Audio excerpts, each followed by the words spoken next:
Esse é um dos principais problemas que acaba acontecendo na maioria das casas dos brasileiros. É a questão da infiltração. Duvido que você nunca tenha olhado aquela parede e pensou como eu vou solucionar esse problema aqui. Às vezes pode ser uma mancha, uma parede descascando e outros tipos de problemas. Neste vídeo nós vamos comentar as principais causas e eu vou te propor duas soluções que você pode corrigir esse problema. A partir de agora, menos improviso e mais ciência. Olá, seja muito bem-vindo ao canal Estruturas e BIM. Sou o engenheiro e professor Pedro Rodrigues e quando nós falamos de infiltração, nós estamos falando de um problema que acaba acontecendo com muita frequência em diversas regiões do Brasil. Mas vamos olhar de uma forma mais técnica, mas não tão complicada para você compreender a origem desse fato. Um dos principais pontos que acaba surgindo a infiltração lá na sua parede é devido à questão dos materiais e os processos construtivos. Uma vez que você adota o tijolo como principal material para a construção da sua alvenaria e você não faz a impermeabilização desses tijolos, principalmente das primeiras fiadas, você pode ter esse tipo de consequência.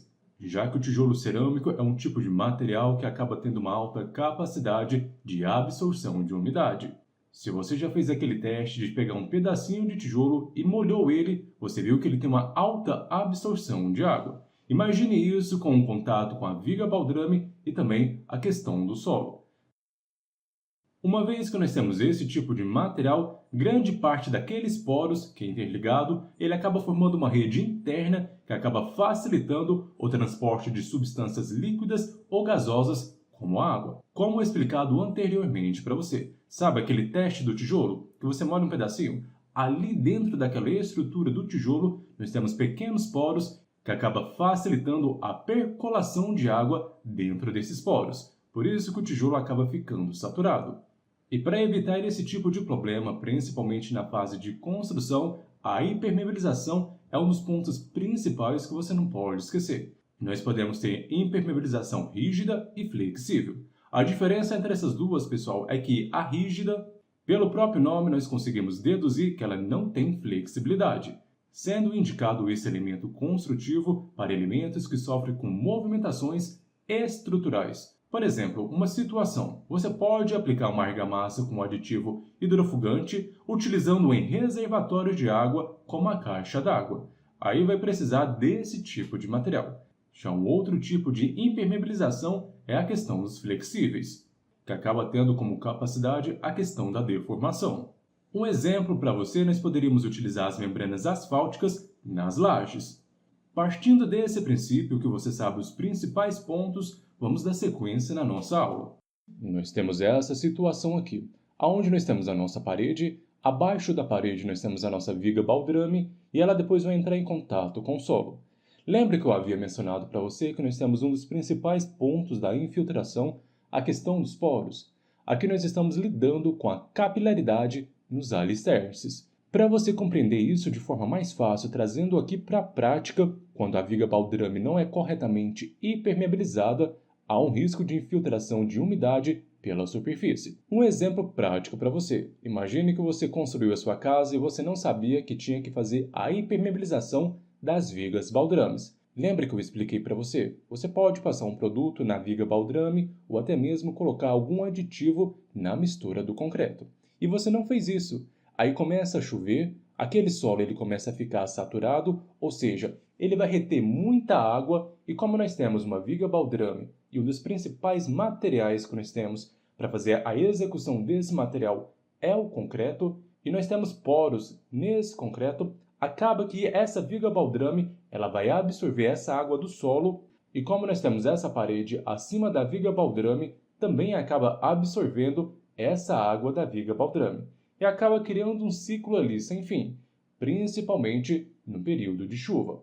Aí acaba acontecendo a infiltração. Já que a parede ela vai ficar úmida, nós vamos ter um excesso de água nesses elementos e você vai verificar que você vai ter manchas, a questão do bolor, principalmente o desplacamento do reboco. Isso são situações que podem provocar um inconveniente estético e também de saúde. Já que ali nós vamos ter a presença de alguns fungos que pode provocar algum tipo de doença respiratória. Entre as principais causas que eu havia mencionado para você, nós temos a ausência de impermeabilização das fundações. Já um outro ponto, nós temos a execução deficiente ou inexistente da impermeabilização.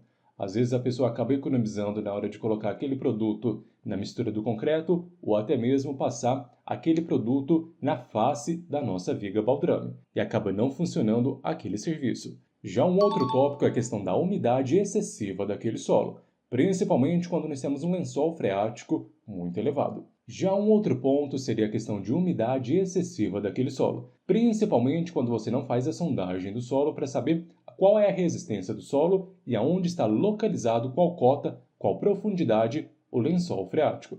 E isso acaba afetando muito principalmente na época de chuva, já que o lençol freático armazena a questão das águas das chuvas. E com isso nós vamos ter uma elevação daquela água. Já um outro detalhe seria os revestimentos cerâmicos que acabam impedindo a evaporação da umidade. Uma situação que acaba acontecendo muito é que determinadas regiões do Brasil acaba chovendo o mês inteiro e aquela parede acaba ficando úmida por um longo período e acaba impedindo a evaporação da água daquela superfície. E ela não fica seca. Sempre que você vai olhar aquela parede, ela está úmida. E com o passar do tempo, como que ela não teve a evaporação, ela acaba ficando escura, criando manchas, e acaba aparecendo as manchas, o mofo e até mesmo a eflorescência. E a umidade acaba prejudicando muito a questão do desplacamento do reboco e também da pintura.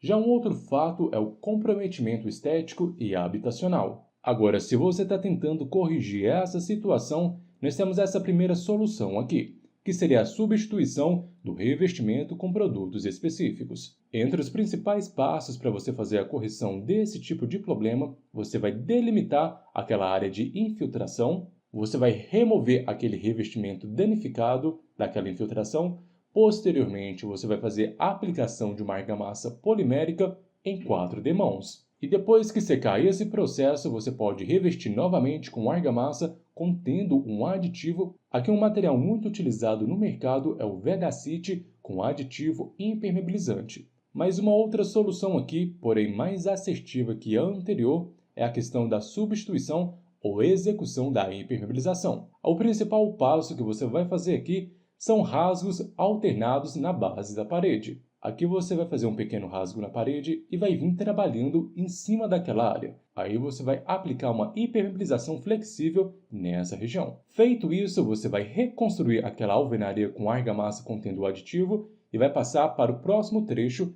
da parede. Esse processo você vai fazer ao longo de toda a parede em pequenos trechos, onde você vai aplicar a impermeabilização flexível, pode ser uma manta asfáltica, vai reconstruir e passar para o próximo trecho. Isso acaba sendo um pouco oneroso e trabalhoso, mas é mais eficiente ao invés de você aplicar apenas uma argamassa polimérica. Essas são as duas principais soluções. Mas se você não quer que aconteça esse tipo de problema e você ainda está na fase de construção ou pretende construir a sua casa, faça a impermeabilização da sua residência.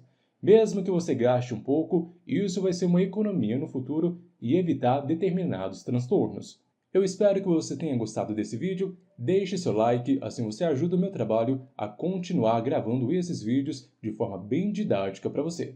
Não se esqueça de inscrever-se no canal, visitar o nosso site estruturasebim.com. Te espero no próximo vídeo e um forte abraço!